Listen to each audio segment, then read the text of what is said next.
পর্যায়ে পার্ট 5 এ অর্থাৎ পার্ট 5 নম্বর প্যারাগ্রাফে আপনারা এটা তুলে ধরতে পারেন, সেটা হচ্ছে mention about your present work. So present বর্তমান ওই সময় আমি লিখছিলাম। সো আমি কি লিখছিলাম যে I have received my BSc degree, বর্তমানে আমি কি করতেছি সেটার প্যারাগ্রাফটা হচ্ছে এটা।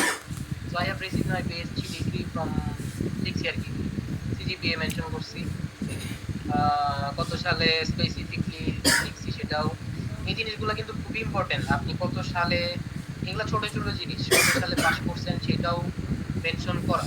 হুম। এই যে তারপরে এই যে দেখেন আমি সিজিপিএ এর অ্যাব্রিভিয়েশনটাও লিখছি আমি এখানে, কিউমুলেটিভ গ্রেড পয়েন্ট অ্যাভারেজ লিখে সিজিপিএ লিখছি। তারপরে খেয়াল করলে দেখবেন লাম্পি স্কিন ডিজিজ ভাইরাস, সেইটার অ্যাব্রিভিয়েশন সহ আমি লিখছি। এই ছোট ছোট বিষয়গুলো কিন্তু খুবই ইম্পর্টেন্ট, তারা সবকিছু দেখে, সবকিছু নোটিস করে। সো আমি কি লিখছি, বর্তমানে আমি কি কাজ করতেছিলাম তখন, এটা লিখছি, in my current days I am conducting research design on live attenuated vaccine development protocol of lumpy skin disease virus. ওই যে একজন কোশ্চেন করছিল যে আমি যে বিষয়ে রিসার্চ করতেছি সেখান থেকে কি আমি ডেভিয়েট হইতে পারবো কিনা, বিচ্যুত হইতে পারবো কিনা, সেখান থেকে অন্য লাইনে যেতে পারবো কিনা। এই যে আমি এখানে লিখছি দেখেন যে আমি ব্যাকটেরিওফাজ নিয়ে কাজ করতেছিলাম আন্ডার গ্রাজুয়েটে, বর্তমানে আমি লাম্পি স্কিন নিয়ে কাজ করতেছি। লাম্পি স্কিন কি নিয়ে কাজ করতেছি, লাইভ অ্যাটেনুয়েটেড ভ্যাকসিন ডেভেলপমেন্ট নিয়ে কাজ করতেছি। সো দুইটা কিন্তু দুই রকম, totally different path, different research interest দুইটা। সো আমার আমার মনে হয় যে এখান থেকে ধারণা নিতে পারেন আপনারা যে আপনারা আসলে সবকিছুই লিখতে পারেন, যা যা আপনাদের যা যা রিসার্চ ইন্টারেস্ট আছে সেখান থেকে ডেভিয়েট হওয়ার পরেও আপনারা সবকিছুই তুলে ধরতে পারেন। ঠিক আছে। সাথে আমি আরো লিখছি যে আমি আরো তখন জিনোম অ্যানোটেশন শিখতেছিলাম ব্যাকটেরিওফজে, অর্থাৎ এটা হচ্ছে বায়োইনফরমেটিক্স এর, সেটাও আমি এখানে লিখছি। এছাড়াও আই হ্যাভ, আমি একটা পেপার পাবলিকেশন তখন করছিলাম, ওই যে যেটা বললাম যে কোরিয়ান প্রফেসরের সাথে কোলাবোরেশন ছিল, তো সেটাও আমি এখানে তুলে ধরছি, পেপারের নাম সহ এখানে লিখছি। এছাড়াও আমি আরেকটা পেপারের নাম লিখছি যেটা পাবলিশ হয় নাই, সেটাও আমি এটা লিখছিলাম কি যে সেই পেপারের নাম is going to be submitted soon, এটাও লিখছি। তো আপনারা হয়তো দ্বিধাদ্বন্দ্বে থাকতে পারেন যে আমি এখনো পেপার পাবলিশ হয়নি সেটার নাম দিব কিনা। অবশ্যই দিবেন, কেন দিবেন না, আপনার সাবমিট হওয়া থাকলেই দিবেন। বা আপনি যদি লিখতেছেন, হ্যাঁ ধরেন যে আপনি হয়তো আর 1 মাসের মধ্যে সাবমিট করতে পারবেন, এরকম কনফিডেন্স আছে, আপনি সেই নামটাও দিতে পারেন যে is going to be submitted soon. আশা করি এইখান থেকে এই পার্টটুকু হয়তো দেখছেন। তো আমি নেক্সট, এখান থেকে কারো কোশ্চেন আছে, কোনো কোশ্চেন থাকলে বলতে পারেন। ভাই আমার একটা কোশ্চেন, প্রোপিডিয়াম আয়োডাইডের দাম কত? স্যারকে বললে কি কিনে দিবে? এখন স্যার তো 4 লাখ টাকার প্রজেক্ট পাইছে। আচ্ছা আচ্ছা, এখন কনফোকাল তো আমাদের ইয়াতে আছে, সেন্ট্রাল ল্যাবে। সেন্ট্রাল ল্যাবে আছে আমি জানি, কিন্তু প্রোপিডিয়াম আয়োডাইডের জন্য এখন মুখে বললে তো আপনাকে দিবে না, আপনার প্রপার রিসার্চ ডিজাইন তৈরি করে নিয়ে যেতে হবে যে আমি প্রোপিডিয়াম আয়োডাইড দিয়ে কনফোকাল দিয়ে আমি এই এই কাজ করতেছি। হ্যাঁ, তো সেই প্রপার রিসার্চ ডিজাইন নিয়ে স্যারের কাছে গেলে আমার মনে হয় কিনে দিবে। আর প্রোপিডিয়াম আয়োডাইডের দাম মনে হয় প্রবাবলি যেটা ভালো সেটার দাম হয়তো 1.5 লাখ, ওরকমই। আর যেটা চাইনিজ যেটা আছে সেটা সম্ভবত 60 থেকে 80 হাজার টাকা, আমি যতটুকু জানি। তাও আমি সেই 2023 সালে দেখছিলাম, এখন তো 2 বছর চলে গেছে। আচ্ছা, 1.5 লাখ হলে স্যারকে কনভিন্স করতে পারবো না, স্যার কিনে দিবেন, স্যারের টাকা শেষ অলরেডি। আসলে একটা ডাই কিনে স্যার আসলে জানি না কতটুকু কি করবে, তবে আপনি শেয়ার করতে পারেন। ঠিক আচ্ছা আছে ভাই, দেখি ডিজাইন করে তারপর স্যারকে বলবো নি। আচ্ছা, তো আমরা কি নেক্সট স্লাইডে যাব? কারো কি আর কোনো কোশ্চেন আছে? না থাকলে ভাইয়া যেতে পারেন পরবর্তী স্লাইড। ওকে, সো আমার স্লাইড মনে হয় আর বেশি নাই, আর 2টা স্লাইড আছে। অর্থাৎ প্যারাগ্রাফ নাম্বার 6। এইবার 6 নম্বর প্যারাগ্রাফে আপনারা কি উল্লেখ করতে পারেন? আপনারা এখন পর্যন্ত খেয়াল করে দেখবেন, আপনারা যে এই যে প্রোগ্রামগুলো করতেছেন, সার্টিফিকেটস, অ্যাওয়ার্ড, অ্যাচিভমেন্টস, সেগুলো কিন্তু এখন পর্যন্ত এসওপি তে আমরা উল্লেখ করি নাই। তো আপনারা এই পার্টটাতে, পার্ট 6 এ আপনারা আপনারা কোন কোন অর্গানাইজেশনের সাথে যুক্ত আছেন, কোন কোন কত বছর ধরে কাজ করতেছেন, স্পেসিফিকলি ডেট এন্ড টাইম সহ, তারপরে হচ্ছে আহ, কোন কোন অ্যাচিভমেন্ট আপনার আছে, আপনি কি ন্যাশনাল স্কলারশিপ পাইছেন কিনা, বা হচ্ছে আপনি যে কোনো স্কলারশিপ, বা আপনি কোনো ফান্ড পাইছেন কিনা, জাতীয় আন্তর্জাতিক লেভেলে কোনো অ্যাচিভমেন্ট আছে কিনা, তারপরে ওই ওই অ্যাক্টিভিটির কারণে আপনার লাইফে কি ইম্প্যাক্ট হয়েছে, সেগুলো আপনি উল্লেখ করতে পারেন। তো আমার ক্ষেত্রে প্র্যাকটিক্যালি আমরা দেখি আমি কি লিখছিলাম। সো আচ্ছা, এই পর্যন্ত লিখছি। সরি, এই এইটার মধ্যে না আসলে ওই পার্টটুকু নাই, মেবি দেখি। আচ্ছা, এই পার্টটুকু নাই আসলে। ওকে, আমি আমি আমি স্লাইড দেখাচ্ছি। আহ,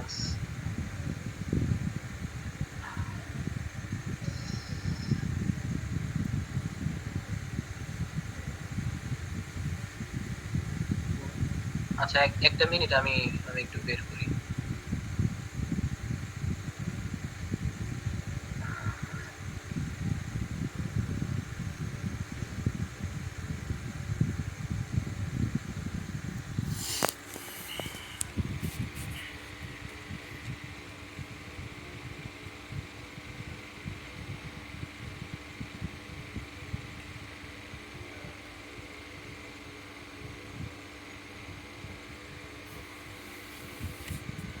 ওকে, আচ্ছা, এই পার্টটুকু নাই। হ্যাঁ,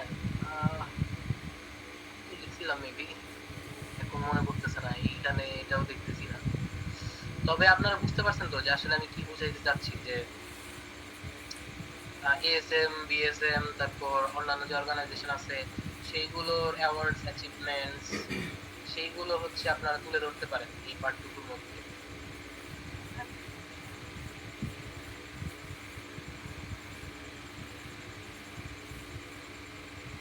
ভাই একটা কথা বলতে চাচ্ছিলাম। হ্যাঁ, হ্যাঁ, বলেন। মনে করেন যে একটা অর্গানাইজেশন আগে ছিল, এখন নাই, সেই অর্গানাইজেশনের অ্যাচিভমেন্ট কি আমি তুলে ধরতে পারবো? আপনার কাছে সার্টিফিকেট থাকলে অবশ্যই তুলে ধরতে পারবেন, কেন না? স্যার, ও আচ্ছা, সার্টিফিকেট আছে কিন্তু অর্গানাইজেশনটা ডিসমিসড হয়ে গেছে আমাদের ডিপার্টমেন্ট থেকে। আপনি হয়তো জানেন, বায়োটেক ক্লাব হয়ে গেছে এখন বায়োটেক অ্যাসোসিয়েশন। আচ্ছা, আচ্ছা, আচ্ছা, না সেটা দিতে পারেন, সমস্যা নাই। এই যে এই পার্টটুকু, আমি সরি, আমি একটু সময় নিলাম। সো এই যে পার্টটুকু নিয়ে আমি কথা বলতেছিলাম, এই যে mention your awards and achievements, সেই পার্টটুকু আমি হচ্ছে এখানে লিখছিলাম। দেখেন, এই যে বিয়ন্ড মাই একাডেমিক অ্যাকমপ্লিশমেন্ট, আমার একাডেমিক অ্যাকমপ্লিশমেন্ট ছাড়াও আমি কি কাজ করছি। I have been actively participant in co-curricular activities, যেমন নোটেবলি কি করছি, স্পেশাল রেকগনিশন অ্যাওয়ার্ড পাইছিলাম আমি এসএম থেকে। সেটা কত সালে পাইছিলাম এটাও লিখছি, 2022 সালে। কারণ আমার কাছে যা যা লিখবো সবগুলো সার্টিফিকেট থাকতে হবে, এটা খুব ইম্পর্টেন্ট। হ্যাঁ, আমি যা যা লিখবো এর মধ্যে সবগুলো সার্টিফিকেট থাকতে হবে, কারণ সার্টিফিকেট গুলো আমরা জমা দিব। তো এই যে কত সালে পাইছি, সেই সার্টিফিকেটে ডেট দেওয়া থাকবে, 2022 সালে পাইছিলাম। Since then I am a global outreach member of ASM, সেটাও লিখছি। তারপর আমি food adulteration and prevention of consumer rights, সেইটার হচ্ছে, অর্থাৎ কনজিউমার সোসাইটির একটা প্রোগ্রাম ছিল, সেটা কত সালে হয়েছিল সেটাও আমি ডেট সহ উল্লেখ করছি। দেখেন, 15 অক্টোবর 2018, সেটা সার্টিফিকেট আমার কাছে ছিল, সেটা আমি দিয়েছিলাম। তারপরে 36 বিএসএম অ্যানুয়াল কনফারেন্সে গিয়েছিলাম আমি, সেখানে আমি পোস্টার প্রেজেন্টেশন করছিলাম, সেটা উল্লেখ করছি।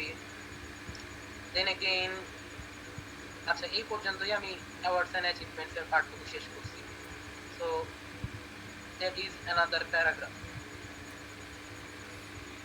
তো এখানে হয়তো 5-6 লাইন বা 4-5 লাইন আছে।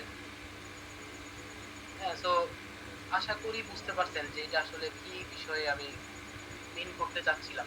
আপনার অ্যাওয়ার্ডস এন্ড অ্যাচিভমেন্ট, আপনার যদি কোনো ন্যাশনাল স্কলারশিপ থাকে। আমারও ন্যাশনাল স্কলারশিপ ছিল, ক্লাস 8 এ ছিল, ক্লাস 10 এ ছিল, বাট আমি এখানে মেনশন করি নাই যেহেতু মানে তাদের ওয়ার্ড লিমিট থাকে। হ্যাঁ, জিকেএস এর যে অ্যাপ্লিকেশন ফর্ম সেখানে ওয়ার্ড লিমিট থাকে, তো এটাকে আরো কনসাইজ করতে হয়। যদি ওয়ার্ড লিমিট না থাকে বা আপনারা যখন তৈরি করবেন তখন তো হচ্ছে একটা ড্রাফট আকারেই তৈরি করবেন, তো আপনারা প্রথমে সব কিছু লিখবেন, আপনার যাবতীয় অ্যাওয়ার্ড অ্যাচিভমেন্টস যা যা আছে সবকিছু মানে লিঙ্ক আপ করে করে সবকিছু একসাথে করে লিখবেন। তারপরে যখন আপনারা ফাইনালি ড্রাফট আপনার বড় ভাইদের কাছে পাঠাবেন বা সিনিয়রদের কাছে পাঠাবেন, তখন ওভারভিউ করে যখন দিবে সেটা বারবার রিভিউ হইতে হইতে একটা ম্যানুস্ক্রিপ্টের মতো তৈরি হবে। হ্যাঁ, বারবার কারেকশন করতে করতে সেটা একটা ম্যানুস্ক্রিপ্টের মতো তৈরি হবে, তখন অনেকটা ছোট হয়ে আসবে। তারপরেও দেখবেন যে আপনার ওয়ার্ড লিমিট ক্রস করে যাচ্ছে, তখন আপনার নিজে থেকে সিচুয়েশন অনুযায়ী বুদ্ধি করে করে বাদ দিতে হবে। যখন যে জায়গায় অ্যাপ্লাই করতেছেন সেইখানকার রিকোয়ারমেন্ট অনুযায়ী আপনার কোন পার্টটুকু রাখবেন কোন পার্টটুকু বাদ দিবেন সেইটা আপনার চয়েস করে রাখতে হবে। আশা করি আমি এটা অ্যাওয়ার্ডস এন্ড অ্যাচিভমেন্টস এর বিষয়টা আমি বুঝাতে পারছি। লাস্টের পার্ট যে স্লাইডটা আছে সেটা হচ্ছে মেনশন অ্যাবাউট দ্য স্কলারশিপ। এইবার হচ্ছে আমাদের সবচেয়ে ইম্পর্টেন্ট প্যারাগ্রাফ, যে এই প্যারাগ্রাফের উপরে নির্ভর করবে যে আপনাকে ওরা কেন স্কলারশিপ দিবে, অর্থাৎ ফাইনাল প্যারাগ্রাফ। সেই প্যারাগ্রাফটা হচ্ছে কি কি থাকতে হবে, মেনশন থাকতে হবে যে mention why this particular university, আপনি কেন ওই পার্টিকুলার বিশ্ববিদ্যালয়টাকেই চয়েস করতেছেন। কোরিয়াতে অনেক বিশ্ববিদ্যালয় আছে, বা আপনি যদি কোরিয়ার ক্ষেত্রে চিন্তা না করে অন্য সাপোজ ইউএসএ তে চিন্তা করেন, ইউএসএ তে প্রায় 5,000-এর মতো ইউনিভার্সিটি আছে বা তারও বেশি। তো আপনি কেন স্পেসিফিক ওই ইউনিভার্সিটিকে চুজ করতেছেন সেটার কারণ লিখতে হবে। ওয়াই পার্টিকুলার ডিপার্টমেন্ট, আপনি কেন স্পেসিফিক ওই ডিপার্টমেন্ট চুজ করতেছেন সেটার পার্টিকুলার রিজন লিখতে হবে। Why the particular scholarship programme, কেন ওই পার্টিকুলার স্কলারশিপ প্রোগ্রামে হচ্ছে আপনি অ্যাপ্লাই করতেছেন সেইটা লিখতে হবে, পার্টিকুলারলি স্পেসিফিকলি লিখতে হবে। তারপরে লিখতে হবে why higher studies is necessary for you, আপনার জন্য উচ্চশিক্ষা কেন গুরুত্বপূর্ণ, আপনি উচ্চশিক্ষা লাভ করে কি করতে পারবেন আপনার দেশের জন্য বা আপনার বিশ্বের জন্য কি করতে পারবেন, আপনার কি অ্যাবিলিটি আছে সেটা ওখানে তুলে ধরতে হবে। Then again why scholarship is a necessity for you, এটা হায়ার স্টাডিজ এর কথা, why higher studies is necessary for you and why scholarship, আপনার স্কলারশিপটা কেন গুরুত্বপূর্ণ, আপনার ব্যাকগ্রাউন্ড লিখতে পারেন এই কারণে স্কলারশিপ গুরুত্বপূর্ণ, বা আপনার রিসার্চের ফান্ড দরকার সেই কারণে স্কলারশিপ গুরুত্বপূর্ণ হইতে পারে। এগেইন দেন 6 নম্বর হচ্ছে ওয়াই দে চুজ ইউ, হ্যাঁ, তারা আপনাকে কেন চুজ করবে, কি কারণে, আপনি আপনার সাথে তো আরো অনেক অ্যাপ্লিকেন্ট আছে, আপনাকে কেন চুজ করবে সেটা লিখতে হবে। তো এইটা হচ্ছে আমাদের ফাইনাল প্যারাগ্রাফ। তো এইটা আমি আসলে আমার অনেক ফাইনালে আসলে অনেক কিছু লিখছিলাম হয়তো। তো আচ্ছা, আমরা আগে ড্রাফট দেখি, ড্রাফটে কি লিখছিলাম। ড্রাফটে লিখছিলাম হচ্ছে যে জেনারেলাইজ কথাবার্তা,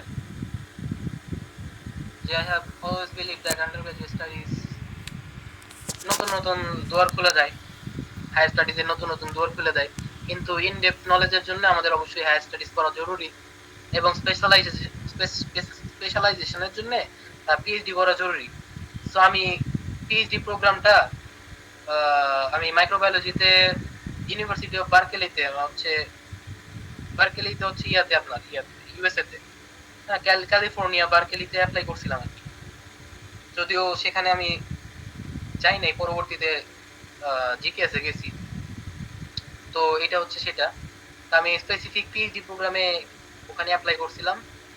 কি কারণে অ্যাপ্লাই করছি, which has stress research studies on various notions of biological science that has the best choice.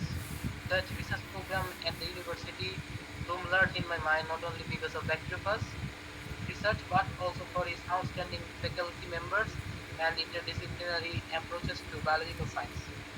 Specifically আমি উল্লেখ করছি আমি কেন ওই ডিপার্টমেন্টে অ্যাপ্লাই করতে চাই, সেটা হচ্ছে I have found doctor Kimberly সিট, একজন প্রফেসর, তার ব্যক্তিগত নিয়ে কাজ ছিল সেটা আমি উল্লেখ করছি, যে অ্যাসোসিয়েট প্রফেসর, তার নাম টাম লিখে তার পদবি সহ এখানে মেনশন করছি আর কি। সে কোন ডিপার্টমেন্টে আছে, department of plant and microbiology, microbial biology research about bacteriophage more interesting. দেন আমি কেন হচ্ছে ওখানে অ্যাপ্লাই করতে চাই সেইটার কথাবার্তা আর কি। এটা কনক্লুশন বলতে পারেন যে I do possess a great interest in application of bacteriophage research in my country to reduce and eliminate the use of antibiotics. Hence, I conduct research in this area for a couple of years এবং আমি সুযোগ পাইলে ওখানেও ভালো কিছু করতে চাই, এই টাইপের কথাবার্তা। সো এটা হচ্ছে মূলত লাস্টের যে পয়েন্টটা ছিল, লাস্টের পার্ট, সেইটা এটা আমি লিখছিলাম হচ্ছে যে ইউনিভার্সিটি অফ বার্কেলির জন্য। এখানে সাউথ কোরিয়ার জন্য আমি কি লিখছিলাম, সাউথ কোরিয়ার জন্য আমি লিখছিলাম যে ওই সেম, মোটামুটি সেম কথাবার্তা। I have always believed that undergraduate study exposed me to different facets of profession. To acquire a piece of in-depth knowledge, chosen field specialization became a necessity. I found Global Korea Scholarship Program, which has attracted research studies on various sources of biological science, best choice for me. The scholarship program Kangwon National University তে এটা লিখছিলাম। তারপরে প্রফেসরের specifically প্রফেসরের নাম mention করছি, department উল্লেখ করছি, এই তো তার রিসার্চ সম্পর্কে উল্লেখ করছি। তো আশা করি এরকম আরো আমার বেশ কয়েকটা প্রোগ্রামের আবেদনের ইয়ে আছে। আশা করি আপনারা বুঝতে পারছেন যে লাস্ট প্যারাগ্রাফটা কি নিয়ে লিখতে হবে বা কিভাবে লিখতে হবে, কি কি কোশ্চেন থাকতে হবে, কি কি কোশ্চেনের অ্যান্সার থাকতে হবে। আমি মনে হয় যে প্রোগ্রামের সময় প্রায় শেষের দিকে, আমি অনেকটাই সময় নিয়ে ফেলছি। এখন সর্বপরিক্রমে আসলে কারো কোনো কোশ্চেন থাকলে আপনারা জিজ্ঞেস করতে পারেন। আসসালামু আলাইকুম ভাই। ওয়ালাইকুম আসসালাম। ভাই, আমার কোশ্চেনটা হচ্ছে আমি কোন ধরনের সার্টিফিকেট বা অ্যাচিভমেন্ট গুলো আমি এখানে ইনক্লুড করতে পারবো? যেমন ধরেন আমি কোথাও কোথাও শুনছি যে যেই সার্টিফিকেট গুলোতে ইস্যু নাম্বার থাকে শুধু সেগুলোই আমি এগুলো এখানে দেওয়া যায় বা এখানে ইনক্লুড করা যায়। তো এটা কি সঠিক, নাকি আমি যতগুলো সার্টিফিকেট, ধরেন ছোটখাটো একটা ওয়েবিনারে অ্যাটেন্ড করছি সেটার সার্টিফিকেট, এই ধরনের সার্টিফিকেট গুলোকে আমি এখানে অ্যাড করতে পারবো? আচ্ছা, আমি আমার এক্সপিরিয়েন্স থেকে বলি। আমি এএসএম, বিএসএম, ওই যে আমি যেগুলো লিখছি, মানে আমার স্টেটমেন্ট অফ পারপাসে যে লিখলেন, সিএসএস, তারপর ইয়া ছিল নেক্সট জেনারেশন সিকোয়েন্সিং এর, আমি জাহাঙ্গীরনগরে একটা সেশন করছিলাম 3 দিনের ওয়ার্কশপ, এইটার সার্টিফিকেট ছিল, সেটাও দিছি আমি। তো এই সার্টিফিকেট গুলো হচ্ছে আমি আদার ডকুমেন্টের একটা সেগমেন্ট থাকে, আদার ডকুমেন্টস এর সেগমেন্টে আমি দিছিলাম। আমি আপনাকে যদি দেখাই, প্রথম যে পার্টটুকু ছিল,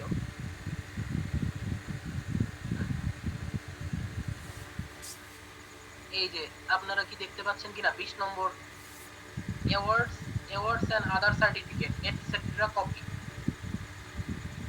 দেখা যাচ্ছে? জি ভাই, দেখা যাচ্ছে। তো এই যে আদার সার্টিফিকেট, আমি এর মধ্যে সব কিছু দিয়ে দিছি। এখানে এটা অপশনাল, বাট এটাও কিন্তু ওরা দেখে। আর কোরিয়ানরা কোয়ালিটির চেয়ে কোয়ান্টিটিতে গুরুত্ব দেয় বেশি, অর্থাৎ যার সার্টিফিকেট বেশি সে গুরুত্ব পায় বেশি। এটা আমি এইগুলো আসলে জেনারেলাইজ কথাবার্তা, বাট আমার এক্সপিরিয়েন্স থেকে আমি বলতেছি আর কি। আমি দেখছি আসলে যে কোরিয়ানরা সার্টিফিকেটকে গুরুত্ব দেয়। সো আপনার অ্যান্সার হচ্ছে যে, আপনার কোশ্চেনের অ্যান্সার হচ্ছে যে আপনি যে কোনো সার্টিফিকেট দিতে পারবেন, সেটা ওই যে আদার ডকুমেন্টস এর মধ্যে যাবে। আর যেগুলো মূল ডকুমেন্টস, সেগুলো অবশ্যই মূল ডকুমেন্টস হিসেবেই অ্যাটাস্টেশন করে প্রপার ওয়েতে সত্যায়িত করে আপনাকে দিতে হবে। ধন্যবাদ। আর কারো কোনো কোশ্চেন আছে? একজন লিখেছেন একটা কোয়েশ্চেন, উনি বলেছেন যে আপনি কি স্লাইডটা এবং আপনার হচ্ছে ড্রাফটটা শেয়ার করতে পারবেন কিনা আমাদের সাথে, ড্রাফট এসওপিটা আমাদের সাথে শেয়ার করতে পারবেন কিনা? তাহলে উনি বলছেন যে ওনার হচ্ছে সুবিধা হবে হয়তো বা পরবর্তীতে। আসলে ড্রাফট নিয়ে কি করবে আসলে? আমি আমি ইয়া দিতে পারবো, স্লাইড দিতে পারবো, বাট ড্রাফট এটা তো এটা হচ্ছে আমার পার্সোনাল স্টেটমেন্ট, তাই না? এই সবকিছু যা লেখা আছে এখানে সবকিছু আমার ব্যক্তিগত জীবনের কথাবার্তা, লাইফ ইভেন্টস। তো এটার সাথে আপনাদের মিলবে না। আপনাদের এই পার্ট গুলো মিলতে পারে। আমি যে স্লাইড গুলো তৈরি করছি, স্লাইডের যে কোশ্চেন গুলো আছে সেইগুলো যদি আপনি ঠিকভাবে লিখতে পারেন, গুছায়ে লিখে যদি আপনি আপনার সিনিয়রের মাধ্যমে সেটা রিভিউ করে নিতে পারেন, সেটাই আপনার জন্য বেটার হবে। ড্রাফট সিভি আমার মনে হয় না যে খুব একটা আপনার জন্য ইফেক্টিভ হবে বা আপনাদের জন্য ইফেক্টিভ হবে। এটা পার্সোনাল স্টেটমেন্ট এক একজনের এক এক রকম হয়। তো সেইটা সব ক্ষেত্রেই যে এইরকমই হইতে হবে এরকম না। হ্যাঁ, আপনারা আগে পরে করতে পারেন। যেমন এই যে স্টোরি টেলিং যেটা বিষয়টা, এটা না আপনার যদি চান যে আপনারা আপনার রেজাল্ট দিয়ে শুরু করতে চান, রেজাল্ট দিয়ে হাইলাইট করতে চান প্রথমে, সেটাও করতে পারেন। বাট আমি এটা এই প্রসেসটা কনভিনিয়েন্ট পাইছি। হ্যাঁ, লাইক আপনি চিন্তা করেন যে আপনি ইলন মাস্কের সাথে একটা লিফটে উঠছেন, আপনার হাতে 2 মিনিট সময় আছে। তো আপনি কি করবেন? আপনার যে ইম্পর্টেন্ট পয়েন্ট গুলো সেগুলোই তো বলবেন, তাই না? যাতে করে ইলন মাস্ক হচ্ছে আপনার ওই স্টোরিটা শুনে ওই 2 মিনিটের মধ্যে সবকিছু বুঝতে পারে। তো এইখানে আসলে এলোমেলো কথাবার্তা না বলে আপনার স্পেসিফিক কথাবার্তা বলাই ভালো। এবং বলতে হবে আসলে, স্পেসিফিক না বললে আপনার তারা গ্রান্ট করবে না এরকম ভাবে। তারা মানে এত বড় প্যারাগ্রাফ তারা পড়ার ধৈর্য পাবে না। এটা তো একটা বিশাল প্যারাগ্রাফ, কমপক্ষে এখানে 1500 ওয়ার্ড আছে, 1500 বা তারও বেশি। ওয়ার্ড লিমিট অনেক বেশি। তো এত বড় প্যারাগ্রাফ তারা পড়বে, হ্যাঁ, সেটার জন্য আপনাকে এই স্টোরিটা এঙ্গেজিং বানাইতে হবে। তো এখন আপনি যদি আমার এসওপিটা দেখে দেখে ওইভাবে ওই ধাঁচে ওই সাচে যদি আপনি বানাইতে চান, তাহলে আপনার যে স্টোরির যে অরিজিনালিটি, স্টোরির যে পিউরিটি, সেটা নষ্ট হয়ে যাবে। হ্যাঁ, বুঝতে পারছেন? আসলে আমি দিতে পারবো, আমার সমস্যা নাই, বাট আসলে ওই সমস্যাটা হবে। ভাইয়া সাব্বির আহমেদ ভাইয়া হচ্ছে হ্যান্ড রেজ করেছিলেন, তো আপনার কি কোয়েশ্চেন একটু আনমিউট করে বলেন। আসসালামু আলাইকুম ভাই। ভাই যদিও আজকের সেশনটা এসওপি নিয়েছিল, তারপরও মূলত মানে স্কলারশিপ রিলেটেড কোশ্চেন করতে চাচ্ছি। হ্যাঁ, অবশ্যই। সেটা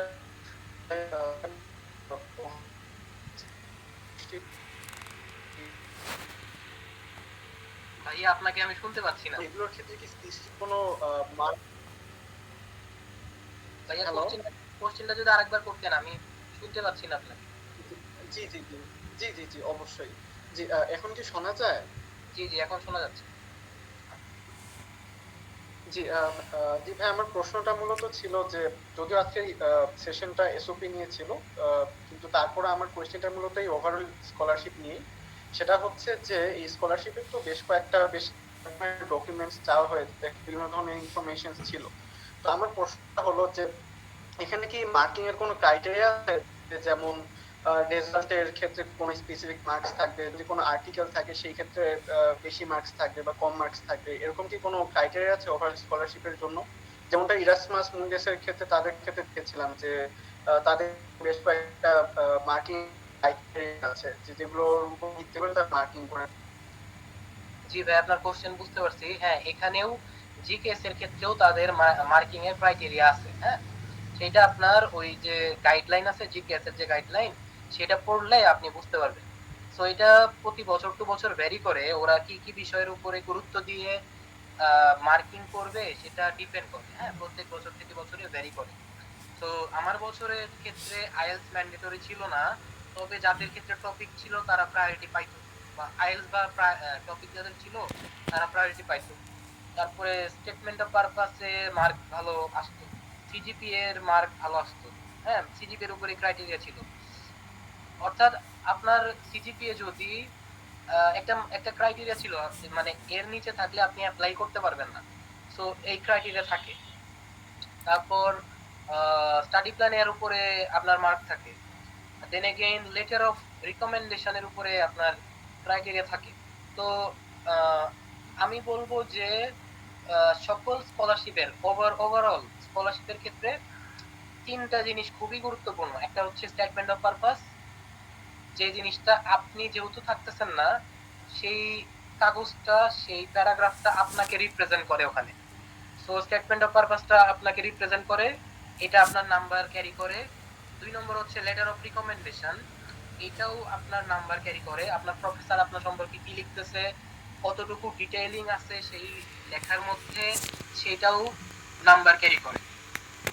তারপর থার্ড হচ্ছে স্টাডি প্ল্যান বা রিসার্চ প্রপোজাল, স্টাডি প্ল্যান বলা যায় বা রিসার্চ প্রপোজাল।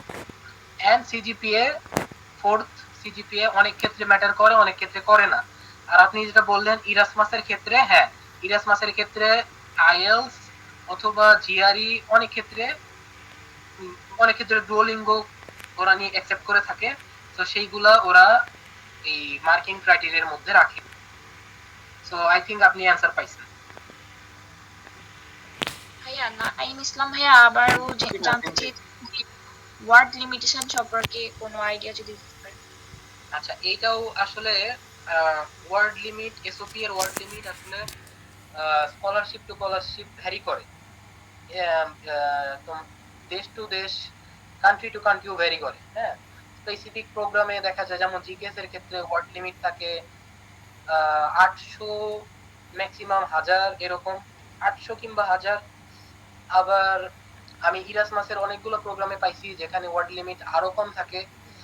তারপর আপনি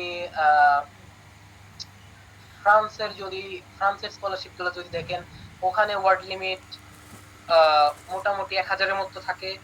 আবার রোমানিয়ার একটা স্কলারশিপ ছিল, ওদের গভর্নমেন্ট স্কলারশিপ, সেখানে ওয়ার্ড লিমিট অনেক বেশি থাকে, প্রায় 1500-এর মতো থাকে। সেটা আসলে ডিপেন্ড করে, ভ্যারি করে। সেই কারণেই আমি বলছি যে আপনাদের একটা ড্রাফট তৈরি করা উচিত। সেই ড্রাফট আপনাদের থাকবে হচ্ছে আপনাদের অরিজিনাল কপি হিসেবে থাকবে। আপনারা যখন স্কলারশিপে অ্যাপ্লাই করবেন তখন আপনার সিচুয়েশন অনুযায়ী সেটাকে চেঞ্জ করে করে এই ওয়ার্ড লিমিটটাকে সেট করতে হবে। আশা করি বুঝতে পারছেন। আরেকজন হ্যান্ড রেজ করেছেন। হ্যাঁ, অবশ্যই। কোশ্চেন করতে পারেন। আসসালামু আলাইকুম ভাইয়া, আমাকে শোনা যাচ্ছে? জি জি। ভাই, আমার প্রশ্নটা ছিল যে আসলে এসওপি লেখা শুরু করা কখন উচিত, মানে কোন, আমরা তো যদি বলি যে ফোর্থ ইয়ারের শুরু থেকে বা সেভেন্থ সেমিস্টার থেকে, এরকম একটা সময় জানতে চাচ্ছিলাম যে কখন থেকে এসওপি শুরু করা উচিত। কারণ যতটুকু দেখলাম এসওপির মধ্যে আমি যা যা লিখবো, মানে আমার অ্যাওয়ার্ডস এন্ড অ্যাচিভমেন্ট, আমার রিসার্চ, ওগুলো তো ভাই আসলে ক্রাইটেরিয়া তৈরি হতে হতেও আমাকে অনেকটা সময় পার করতে হবে। হয় দেখা যাবে যে ফোর্থ ইয়ারের প্রজেক্ট কিছুটা কমপ্লিট করতে হচ্ছে, অথবা একটা পর্যায়ে পৌঁছাতে হচ্ছে, তখন যা লিখতে হচ্ছে। তো আসলে এক্সাক্ট সময়টা কখন যে এসওপি লেখা আমি শুরু করব? ধন্যবাদ। ওকে, আপনি অনেক গুরুত্বপূর্ণ একটা কোশ্চেন করছেন। সেটা হচ্ছে, আমি এটা অ্যানসারটা এভাবে দিব যে আপনার উচিত প্রথমে, আপনার বলতে ইন জেনারেল সবার কথাই বলতেছি আমার এক্সপিরিয়েন্স থেকে, যে প্রথমে আপনাদের উচিত সিভি রেডি করা। হ্যাঁ, আপনাদের যখন সিভি রেডি থাকবে তখন আপনার এসওপি লিখতে অনেক সুবিধা হবে, অনেক সুবিধা হবে। তো আমি যেটা করছিলাম আমার থার্ড ইয়ারের শেষের দিকে, আমি আমার হচ্ছে সিভি রেডি করা শুরু করছিলাম। ইভেনচুয়ালি থার্ড ইয়ার শেষ করে ফোর্থ ইয়ারে প্রজেক্ট, পসিবল প্রজেক্ট এবং প্রেজেন্টেশন, বিভিন্ন অর্গানাইজেশন এবং বিভিন্ন আহ, বিভিন্ন প্রোগ্রামে যখন অ্যাটেন্ড করছি, সেগুলো আমার সিভিতে যখন অ্যাড করতাম, সিভিটা হচ্ছে বারবার যখন কারেকশন করতাম, ঠিক করতাম, তখন সিভি কারেকশন করার সাথে সাথে আমি এসওপি এর মধ্যেও জিনিসগুলো ইনক্লুড করতাম। তো আমার সাজেশন হবে আগে সিভিটা রেডি করা। সিভি রেডি করলে আপনি অটোমেটিক্যালি যখন এসওপি লিখতে বসবেন অনেক খাটনি কম হবে, অনেক স্ট্রাগল কম হবে। আর এক কথায় উত্তর দিলে, আপনি সিভি এসওপি কখন লিখবেন বা সিভি কখন তৈরি করবেন, সেটা আপনার সেকেন্ড ইয়ারের শেষে থেকে হইতে পারে, থার্ড ইয়ারের শেষে থেকে হইতে পারে। এটা আপনার উপরে ডিপেন্ড করে। যারা কেয়ারফুল তারা আগে থেকেই সবকিছু গুছিয়ে রাখতে চেষ্টা করে, সেকেন্ড ইয়ার থেকেই চেষ্টা করে। যারা হচ্ছে লেটে করলেও সমস্যা নাই। তবে আমার মনে হয় যে থার্ড ইয়ারের শেষের দিকে বা ফোর্থ ইয়ারের প্রথম দিকে এটা একটা মোটামুটি ভালো সময়। Not even just CV and SOP, আপনারা ফোর্থ ইয়ারের শুরু থেকে প্রফেসরের কাছে মেইল করাও শুরু করতে পারেন। এখন অনেকে হয়তো ভাবতে পারেন যে আসলে আমরা মেইলে কি লিখবো এবং কি বিষয়ে বলবো, আমার তো হচ্ছে আইএলস নাই, আমি কি প্রফেসরের রিপ্লাই পাবো? ট্রাস্ট মি, আমি নিজে ফোর্থ ইয়ারের প্রথম থেকে প্রফেসরদের মেইল করতাম, ইউএস এর প্রফেসরদের মেইল করতাম, আমার আইএলটিএস ছিল না, তারা স্পন্টিনিয়াসলি আমার রিপ্লাই করতো। হ্যাঁ, এই আমার যে সিভি ছিল সেই সিভির ক্রাইটেরিয়া দিয়েই আমি হচ্ছে সিভির মতো করেই এসওপির মতো করে আমি লিখতাম প্রফেসরদের, তারা স্পন্টিনিয়াসলি আমার রিপ্লাই করতো। ওকে, আর কারো কোশ্চেন আছে? ধন্যবাদ ভাইয়া। আসসালামু আলাইকুম ভাই, আমার আরেকটা কোশ্চেন। হ্যাঁ। বলতেছিলাম যে সিভি রেডি করার সময় আমরা কোন ফরম্যাট ইউজ করলে সবচেয়ে বেশি সুবিধা পাবো বা ফ্যাসিলিটিস পাইতে পারি? সিভি রেডি করার সময় আমি সাজেস্ট করব দুইটা ফরম্যাট ইউজ করার। একটা হচ্ছে ইন্টারন্যাশনাল স্ট্যান্ডার্ড। সো ইন্টারন্যাশনাল স্ট্যান্ডার্ডের মধ্যে আপনারা ইউরো পাসও পাবেন, ইউএসএ স্ট্যান্ডার্ডও পাবেন। সো আমার সাজেশন হবে একটা হচ্ছে দুইটা ক্যাটাগরি করা, একটা হচ্ছে ইন্টারন্যাশনাল সিভি রেডি করা ইন্টারন্যাশনাল পারপাসে, আর একটা হচ্ছে বাংলাদেশের পারপাসে সিভি রেডি করা। আমি তাই করছিলাম। তো ইন্টারন্যাশনাল পারপাসে সিভি রেডি করলে ওখানে ছবি থাকে না, ছবি বাদে অন্যান্য যে কোনো কিছু থাকে। আচ্ছা, আমি আমার সিভি দেখাতে পারি, তারা আমি যদি দেখানোর সুযোগ থাকে। আচ্ছা, প্রোগ্রাম মনে হয় শেষ, টাইম শেষ, এখন দেখা যাচ্ছে না, আমার স্ক্রিন দেখা যাচ্ছে? জি ভাইয়া, দেখা যাচ্ছে। এইটা এইটা আমার ইন্টারন্যাশনাল স্ট্যান্ডার্ড সিভির, সেইটার সাথে আমি জাস্ট ছবি যুক্ত করছি, এটা আমার বাংলাদেশের কাজেও লাগতেছে। হ্যাঁ, সো এই হচ্ছে ওভারঅল সিভির একটা ডিজাইন হইতে পারে। এবং এইটাও 2 page, maximum 2 page 3 page, 2 page হওয়াটাই ভালো, সবচেয়ে ভালো 2 পেজ হওয়া। 2 পেজ হওয়া অনেক ক্ষেত্রে কঠিন, আপনাদের এমন কিছু নাই আন্ডার গ্রাজ অবস্থায় যে 2 পেজ পার হয়ে যাবে। তো প্রথম দিকে তো আমি খুঁজে পাইতাম না যে আমার সিভিতে কি লিখবো।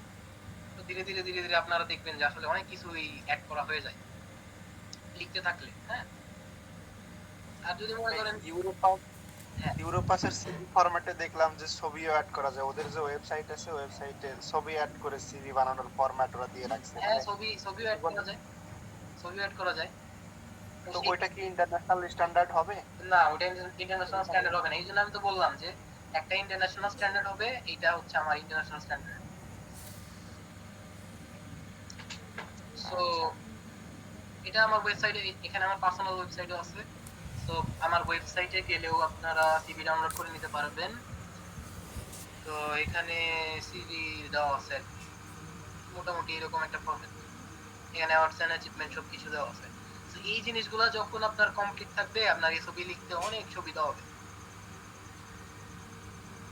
টাইম মনে শেষ, আমি আসলে অনেক কিছুই। আর কারো কি কোনো কোশ্চেন আছে? একদম লাস্ট কোশ্চেন যদি কারো থাকে। সম্ভবত কারো কোনো কোশ্চেন নাই। অনেক কিছু স্লাইড সম্পর্কে জানতে চাইছে। তো ভাইয়া, আপনি যদি আমাদেরকে স্লাইড শেয়ার করতে চান, তো আমরা চাবো যে আসলে স্লাইডগুলো শেয়ার করেন।